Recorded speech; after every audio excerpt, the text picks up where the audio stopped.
So I'm just going to talk a little bit about Micah 6, because when I talk, I'm going to talk from the Old Testament, and that's my thing. And I just have found that until we really begin to work with what's going on back there, we're never going to understand what's going on in the New, because there really is only one Bible, and it's the Hebrew Bible, and then the New Testament is a commentary on the Bible. Okay, does that make sense?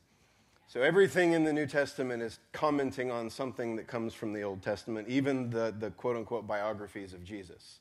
So they build these stories out of Old Testament stories. And some scholars will say, oh, this means it's not factual. See, all they're doing is they're ripping out stuff from the Old Testament and saying, see, this guy kind of fits this mold. And I want to say, well, no, they do that because that's what Jews do. And anytime they want to proclaim someone or something as God, they rewrite the local stories. And the New Testament writers, their local stories are all Old Testament stories. So they rewrite them with Jesus as God. Okay, so that's kind of like why I do what I do and the way I approach things the way I approach things. So I want to talk about Micah 6 today, and specifically Micah 6:8. And it doesn't really matter what translation we throw up there, because we all probably know this one. I think the very first message I ever taught was on this verse. And I taught for like 3 hours. No, I think I got through like 18 pages of notes in 12 minutes or something like that. You know, because you get to just reading, and it's just, you know. So Micah 6:8 says, "What does the Lord require of you, or what does your God require of you? He has shown you what is good." Okay, so what does the Lord require of you but to do justly, to love mercy, and to walk humbly with your God? And I just want to take some time today and break this down and see what it is that is actually being said here. And a lot of times I think we like to kind of package things up so that we have to explain all the stuff we don't like in the Bible. And it's like, well, why does, you know, and man, there's some, Jeff Turner says it's like a butcher shop in most churches on Sundays. Because of the way people will chop at the Bible and try and get it to fit what they already believe. And it's like, well, it doesn't really mean that. Well, it does, and it needs to be uncomfortable, and that's all right. You know, we don't have to believe everything that's written there just because it's written there. But we do owe it the honor of going ahead and looking through what it actually says to decide, okay, now, is this something I'm prepared to embrace? Okay, and so that's kind of what we're going to do today with this verse. I'm going to read an introduction from the NIV application commentary, and the fact that it comes from the NIV means it's probably going to be a little more conservative, and there are going to be some things in here I don't agree with, but it's a pretty good picture of what's going on in Micah to kind of set the stage a bit so that I don't have to do all that groundwork, okay? So this is a guy, he's a scholar by the name of Gary Smith.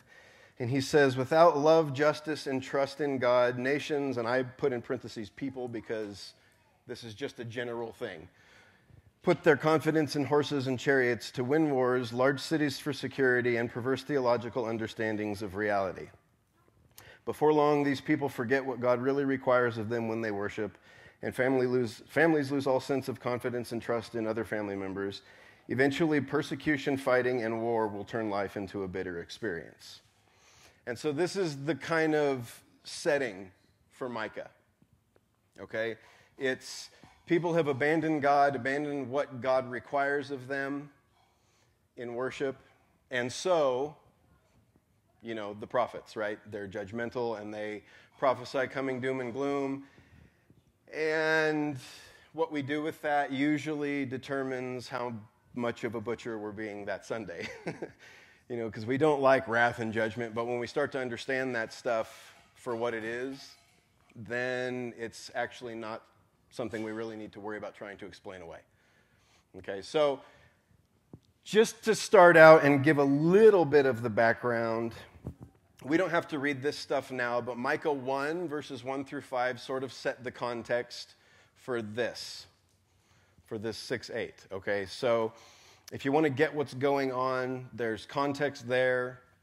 It's going to give you, he's around the same time as the prophet Isaiah. Okay, this is about 800 BCE, I think. I'm not super particular on the date, but, and then, so a lot of scholars are going to say, yeah, this was written around the 800s BCE. This is before the Babylonian exile. This is at a time when there's a lot of war, okay? And a lot of what the prophets have to say is that, hey, not if you get annihilated, but when you get annihilated, it is the judgment of God. Okay, and that's just kind of where they go with things, and that's uncomfortable. And then verse 10 of chapter 4, sets the dating. And this is boring stuff, I know, but for me, like, we got to get through this because it helps. Okay, so in chapter 4 and verse 10, if you want to throw that up there just so we can kind of see, because sometimes this kind of language is important to take note of when you're looking, especially at Old Testament stuff and in what they say. So Micah 4:10, be in pain and labor to bring forth, O daughter of Zion, like a woman in birth pangs. For now you shall go forth from the city, you shall dwell in the field, and to Babylon you shall go. Now what conservative scholars will say is, see, Micah's a prophet. And what liberal scholars will say is, see, there's an editorial hand at work after the exile.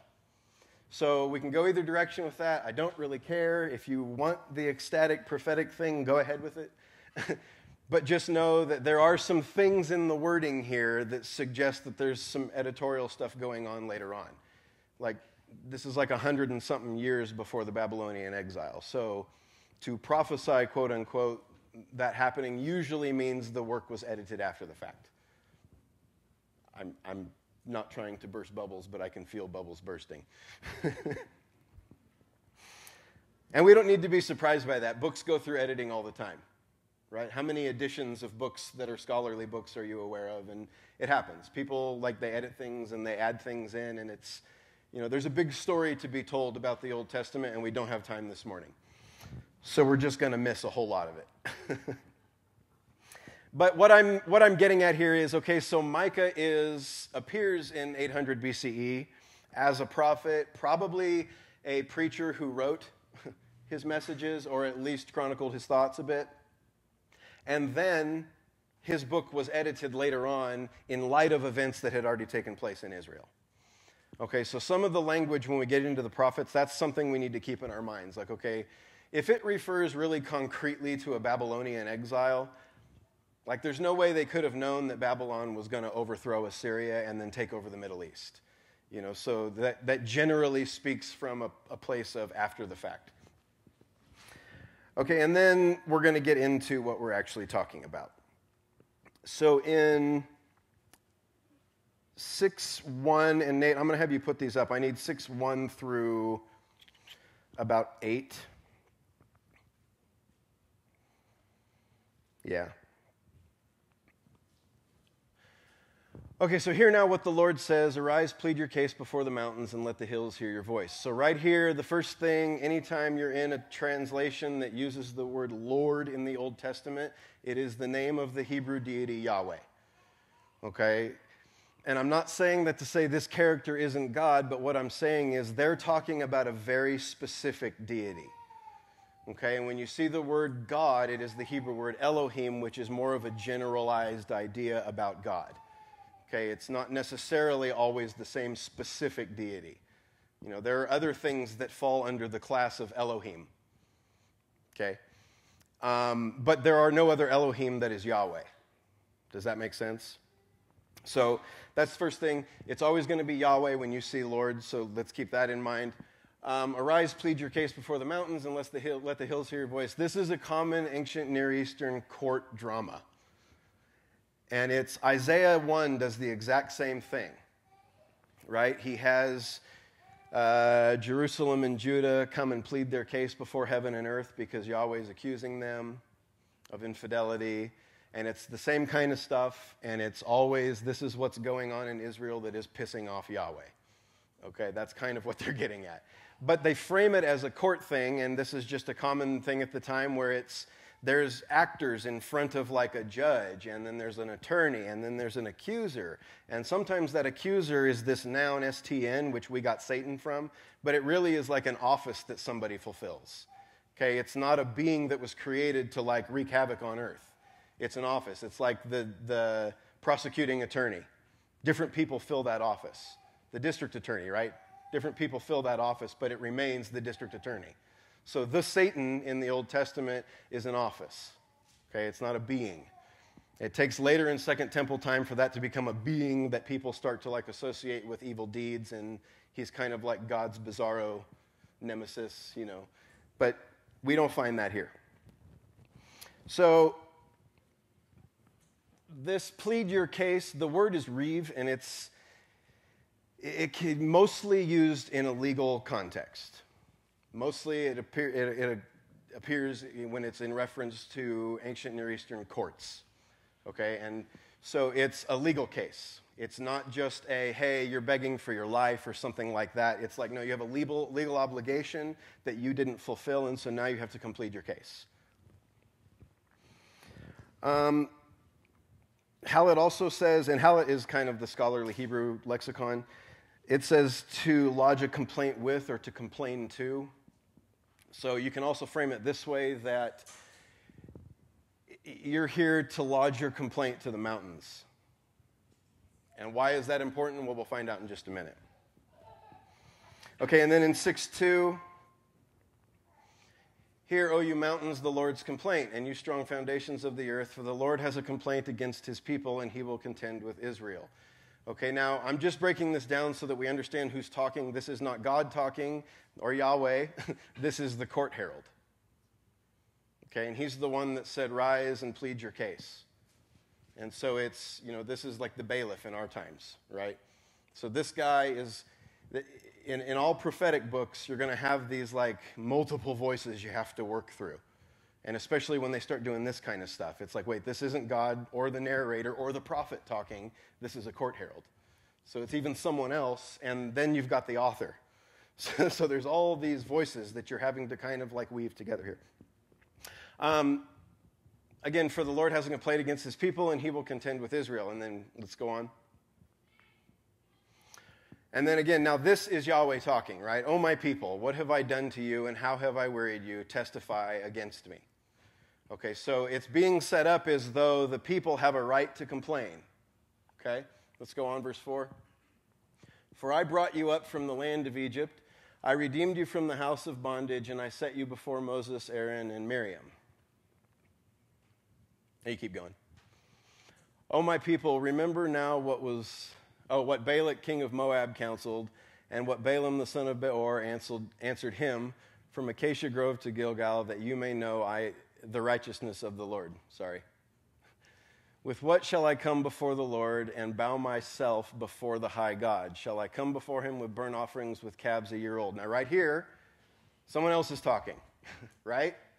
Because God doesn't say to himself, with what shall I come before the Lord? Like that's not how he did. Very, very rarely is there like third person talk about himself from God. Like God doesn't call himself Yahweh. That's what people call Yahweh, right? And well, let's just take a break and go into the name Yahweh real quick. So because that's an easy one. Some people get kind of like frustrated and why do you say the name of God? And the Jews say Hashem or they say Adonai, and I say, look, Yahweh is a third-person verbal form of what God said his name was to Moses. And he said to Moses, Eyeh, Asher, Eyeh, and Eyeh means I am. Okay, so he didn't say his name is something. He just said, I am whatever I say I am. And so Yahweh is, he is. You know, so it's not a name. It's a verb. And so we can say the name, it's okay. I know that that's probably not big for a lot of people here, but there are some online who might. Why are you saying that? So with what shall I come before the Lord and bow myself before the high God? Shall I come before him with burnt offerings, with calves a year old? And we would expect that the answer here would be yes, right? Because Leviticus would tell us, yeah, absolutely, that's what God wants in our worship. All right, let's go on. Will the Lord be pleased with thousands of rams, 10,000 rivers of oil? Shall I give my firstborn for my transgression, the fruit of my body for the sin of my soul? And we think, oh, wow, shall I give my firstborn for my transgression? That's just barbaric, and like Israel was involved in human sacrifice. And that's something that we need to come to grips with. It happens in Genesis and it happens in Exodus, and it's critiqued by 3 of the prophets. And they talk about God never commanded that. But there is a scene, and there's also a scene in Kings where one of the kings passes his son through the fire, and that means sacrificed him as a burnt offering. Okay, and this is something that ancient Israel actually did, and then you have prophets kind of coming at this. So in this story, it's being set up like these are all things that Israel has done. And it's like these are all according to the law, things that you should do. You should sacrifice. You should bring burnt offerings. You should bring sin offerings. You should offer up your firstborn. You should, 10,000 rivers of oil. Oh, what an offering for God. Okay, well, let's go on to the next verse. He has shown you, O man. So obviously this is not who talking? Man. Again, man's not saying to himself in the mirror. No, this is in the court drama. This is the mountains speaking back to man after man has just said, well, what do we need to do? What do we need to do to stave off what's coming? And we all know what's coming, right? Babylon is going to wipe them off the face of the earth. And if we don't understand, Israel was destroyed by Assyria. Okay, they are no more. What we have today as a modern nation of Israel is not Israel from the Bible. Different people, okay? And so when we get into these discussions of chosen, we need to be really light-footed and careful with how we handle modern Israel versus ancient Israel. It's not the same thing. And so when we talk about the destruction that came from Assyria, we're not talking necessarily about anything like anti-Semitic or anything like that. It's just they wiped this nation that was a nation off the face of the earth. And the people were no more. And there was 2 tribes left over. And one went south and became Judah, and then there's this half-tribe of Manasseh. Okay, and that's what was left, and others were dispersed, and they found a couple of them, and that's fine, but that nation as a nation no longer exists. Okay? So here we have the mountains talking back to the people, and they're saying, he's shown you what's good. Who is he? Yahweh. He has shown you, O man, what is good. And what does Yahweh require of you but? Okay, and then this is where we need to hang out for a little bit. And we don't like in grace circles, we don't like the word require, but we're going to have to learn to get over that. Okay, so here is what the mountains are saying that the Lord has required of his people in worship. And it doesn't say, hey, here is what is required to get you out of trouble. It's saying, here is why you got in trouble, because you didn't do these things. You think that it's in the sacrifices of bulls and goats and blood of, and this is where Paul, I think, really gets a lot of his idea. And they say, no, but that's not it. See, he's shown you what's good, and you keep doing this instead. Okay, and he says to do justice, or to do justly, to love mercy, and to walk humbly with your God.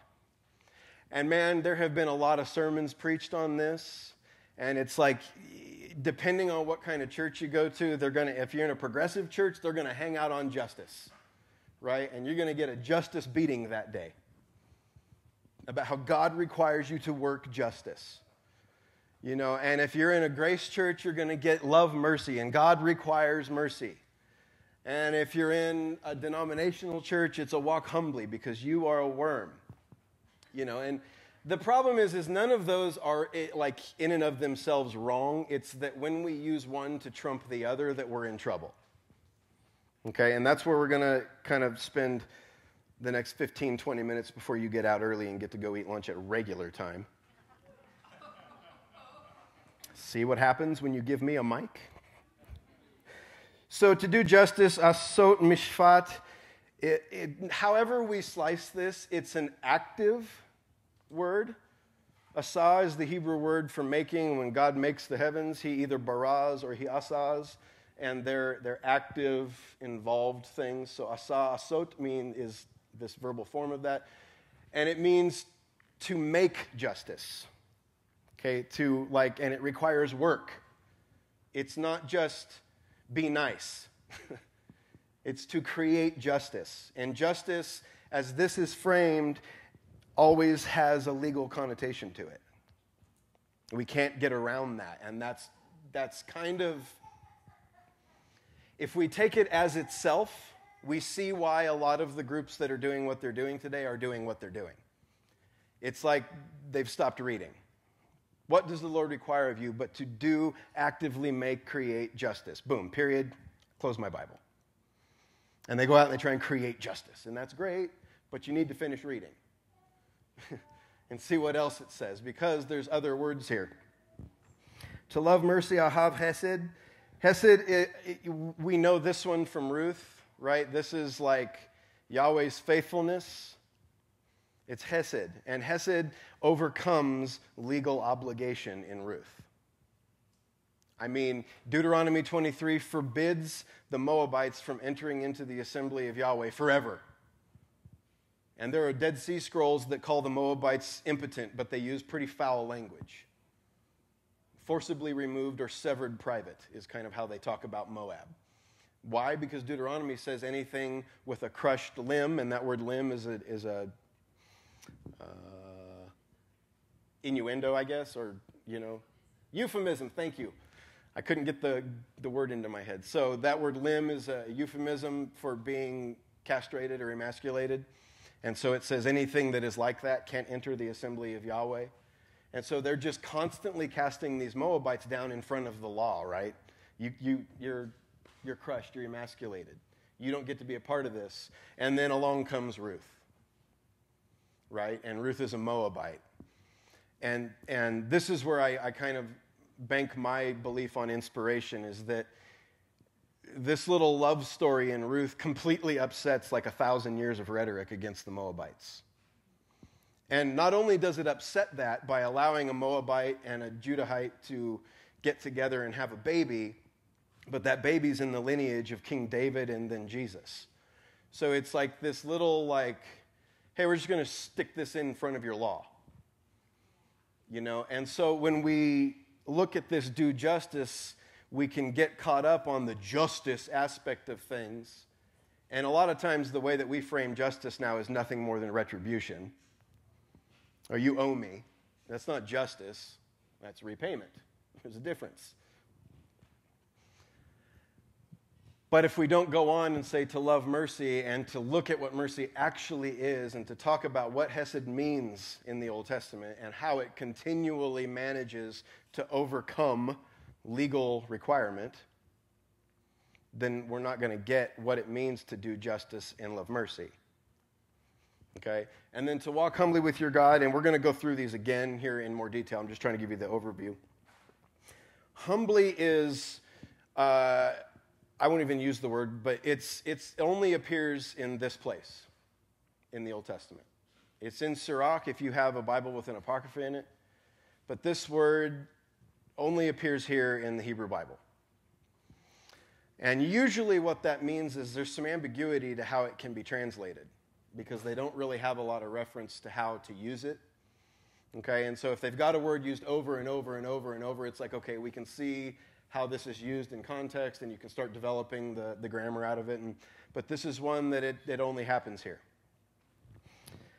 So sometimes what we'll do with those is we'll go look at how the Septuagint handles it, because Septuagint is a Greek translation, and a lot of times we're way more familiar with the Greek terms because we have Plato and all of the Greek writers all down through the New Testament, and they all are kind of like growing. And so we can see how these words tend to get used and kind of form a definition. So I'm going to skip straight to that one first, and then we'll go back. So there's a few different manuscripts that handle this differently in the Septuagint, and we don't have time to talk about what Septuagint really is, but let's just call it a Greek translation of the Old Testament. So in the Hebrew, it says to walk humbly. One manuscript of the Septuagint says to be prepared to go, or to be careful. One says to be prudent. And then Jerome's Latin Vulgate, which Jerome went and studied in Jerusalem and learned from rabbis there and made his translation into the Latin from what he was taught from Hebrew teachers there. And so the Vulgate actually says something along the lines of go around anxiously, like be ready, So it's kind of a strange word, right? It doesn't carry that connotation of like how we would think of humility, like, oh, like shave the top of your head and beat yourself with a book every so often and, chant and walk around in a brown robe. Not that there's anything wrong with that if that's your thing. But that's not what humility is before God. Okay? Or at least not as Micah is saying it here, that's not what humility is before God. If we take the witness of these Greek translations, then humility might look something more like being ready to do what you're told to do.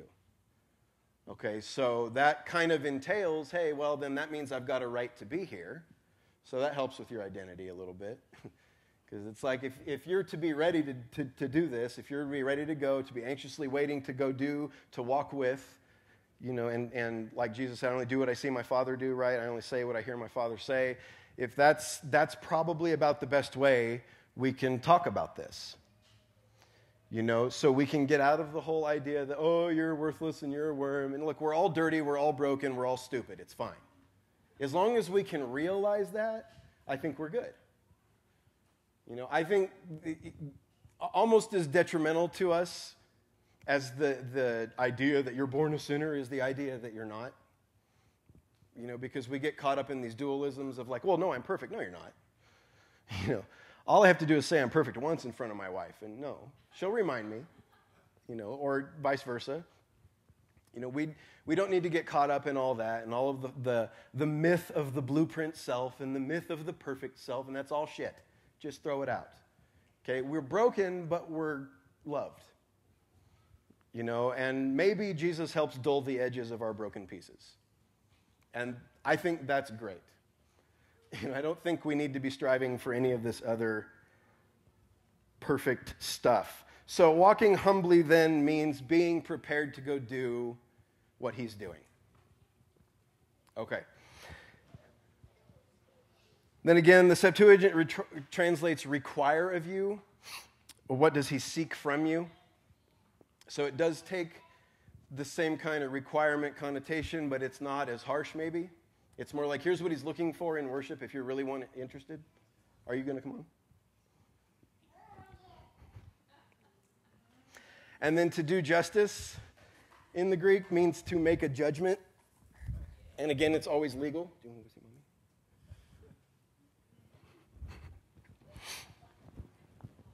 It means to make a judgment. So Solomon makes a judgment when he says, let's just cut the baby in half, right? And he's made more than one judgment before he gets there because he's realized, wait a second, the real mom here is not like, even at the loss of her child, she's not going to let the baby be murdered.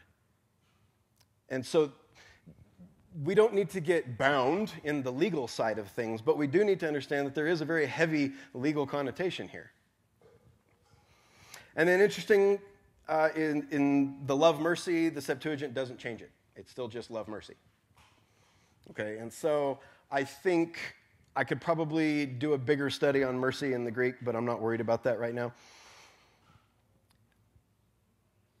So we have here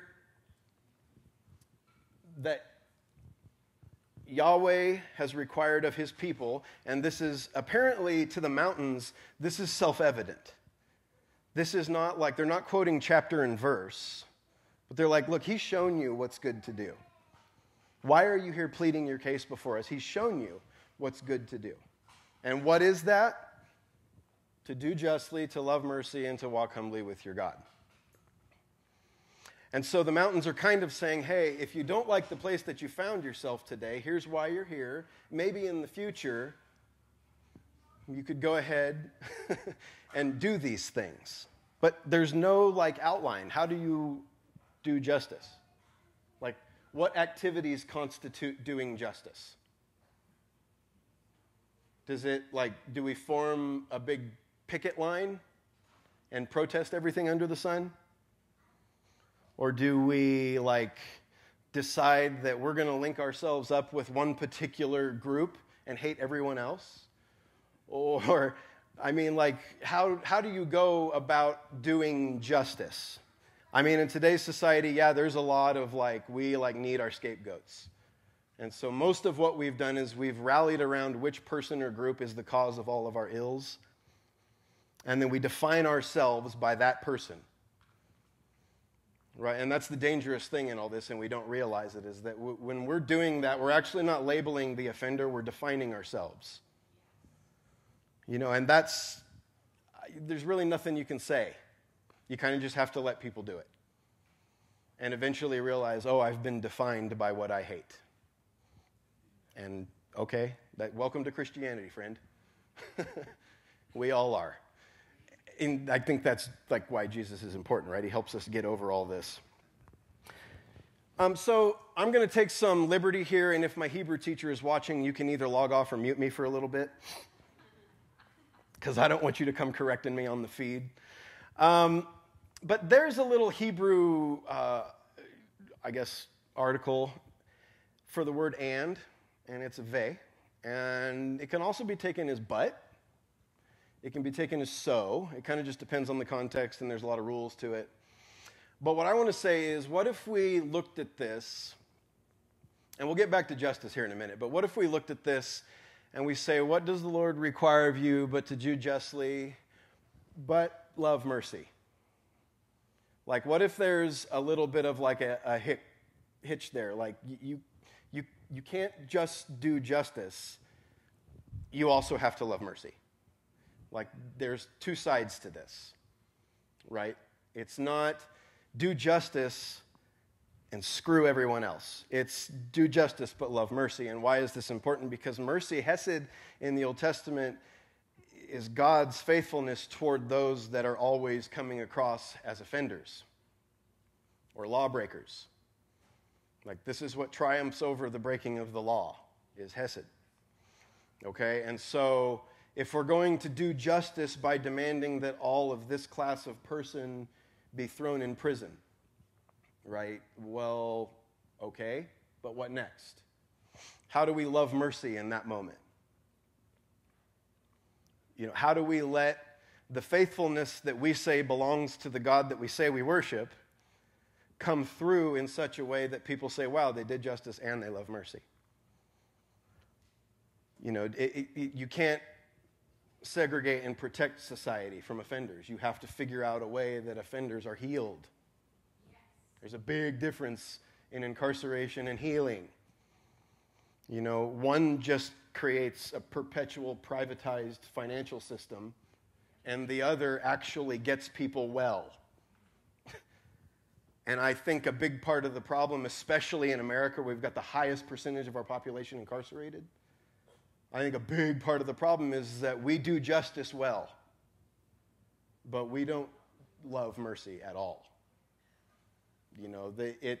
This is why we're so deeply moved when, like, a mother of a mass shooting victim comes up and forgives the assailant, because it's rare.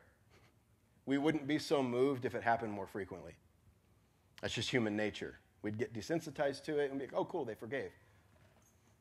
But so we see this. And look, by all rights, man, justice should be retribution. But thank God it's not, because God needs justice too. And so this sets us up for not having to worry about retribution from God, right? If we're willing to work this through. So do justice, but love mercy, but also walk humbly with your God. Okay, so instead of and, where it's a checklist of things that you must do in order, it becomes a list of things that help keep each other in check. Okay, do justice, but love mercy. Because if you do justice, you're going to say, yeah, you know what? Husband's abusing his wife. Somebody needs to separate this. That's justice. He really beat her. He should probably go to jail for a little while and have to think about what he's done. Okay, that's fine. But then mercy. Where does mercy come in? Let's use Jesus' story of the Good Samaritan, right? Mercy looks like this person is your opponent, but you're willing to go ahead and spend and be spent for their sakes anyways. That's Paul. That's All have sinned. All have sinned is not a theological statement. We're all full of crap. Let's put Romans in modern English. And we all try to justify our crap. And we all try to act like ours isn't as bad as yours. And or we don't have any at all, and no, sorry. We've all got it. All have sinned, which means all are offenders. Right? And everybody is an offender against someone else at some point in their life. That means everybody has been a victim. We're all victimized from birth by humanity. In some way or another, some in horrendous, unthinkable ways, and some in systematic psychological abuse ways. And it grows, and we're abused, and we're hurt, and we're broken, and we want justice. And how do we get justice? We love mercy. This is Jesus on the cross. He is getting justice by loving mercy, by saying, Father, forgive them. They don't know what they're doing. They don't understand that they've just picked someone out of their own ranks and said, okay, he's the source of our problems, kill him. Maybe that'll keep Rome off our backs. So then, if justice is for the victim and mercy is for the offender, then walking humbly with God has to be for us. When we break this out and get real neat with our labeling,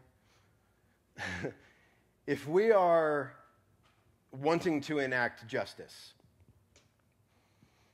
we can't ever do so without mercy, but we can't ever do so also without understanding this place that we all live in. Christianity should be uniquely acquainted with why the accolades of the majority are bad, right? Why a group that shouts Hosanna one day will the next shout crucify him.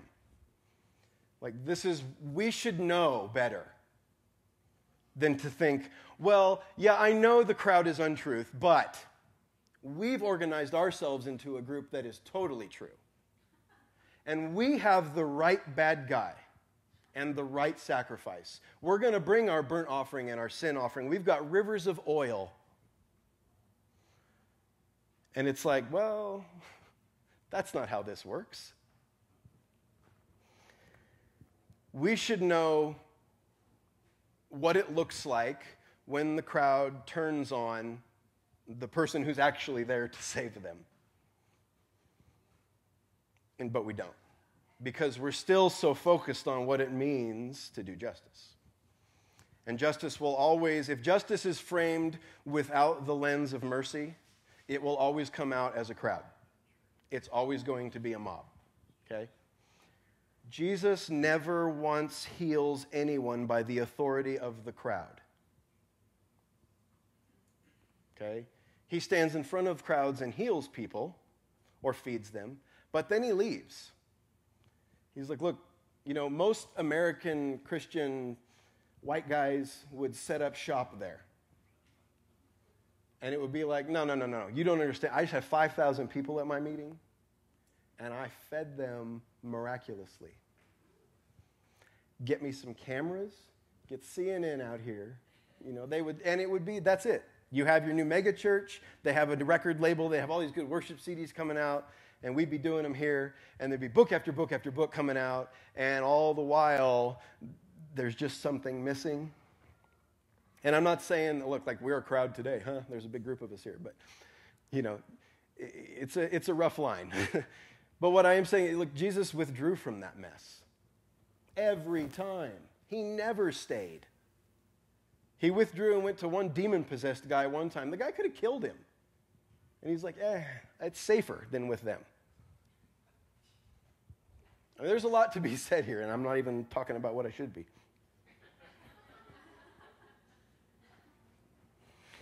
Okay, so what I want to point out in closing, this is not something that God requires of you today, okay? We don't need to frame it like that, but what we can say is, look, if God is love and we're going to worship him, then there is probably something about our worship that we should pay attention to.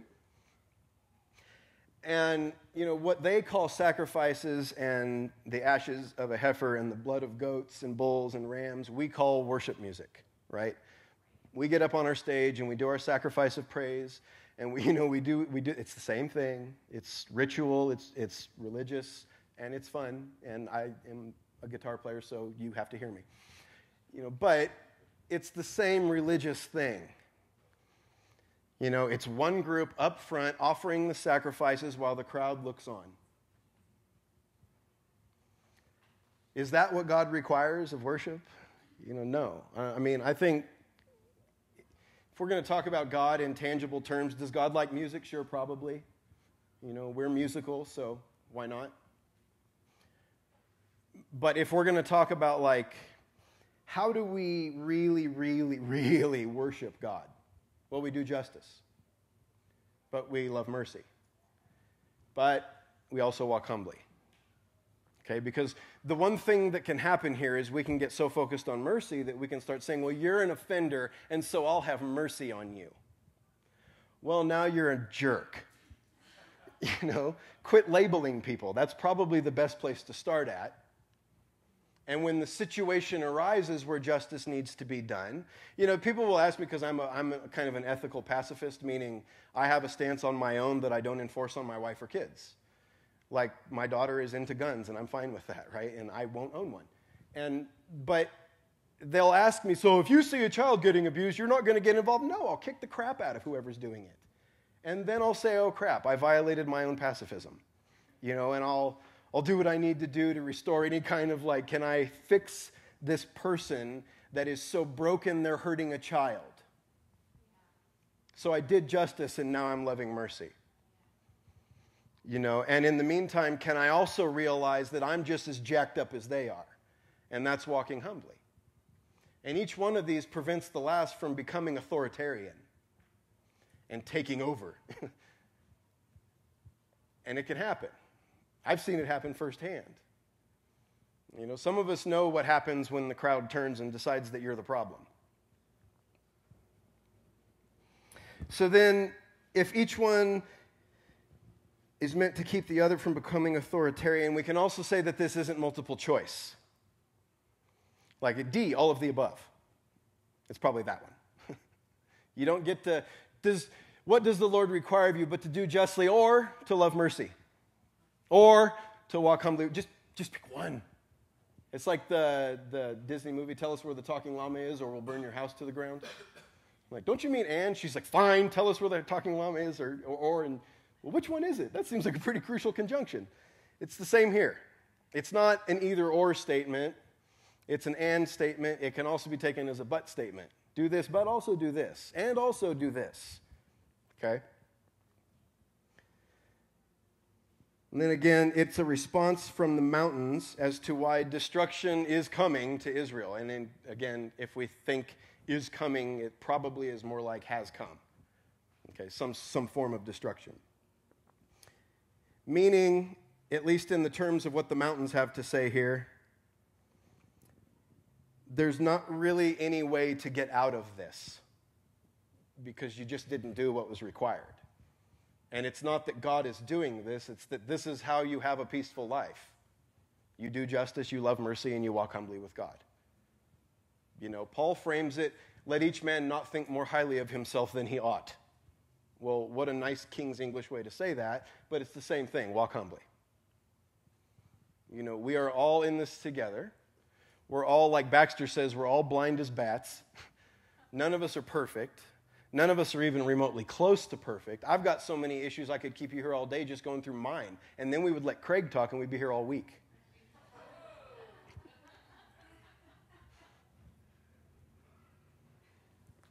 So then, in closing, Hebrew can say and here, but I think we can also make a case for but. This is a sermon about a but.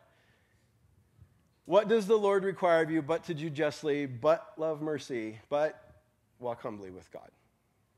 In all that we're doing, whether we're organizing to protest, the current administration, whether we hate them or love them, whether we're protesting the protesters, whether we're on Facebook protesting those who protest the protesters, in whatever we're doing, we can very quickly lose sight of what is required of us if we say we worship God. And especially if we get focused on any one aspect, like, oh, I'm just going to walk humbly with God. Okay, well, so you're going to be a monk and live in the desert. Well, it's kind of hard to like separate yourself off from society and still do justice. And it's really hard to love mercy until you understand that you're also an offender. Do we need to get into this whole you're born destined for hell nonsense? No, that's garbage. But we can realize that the human condition is uniquely broken as compared to other animals.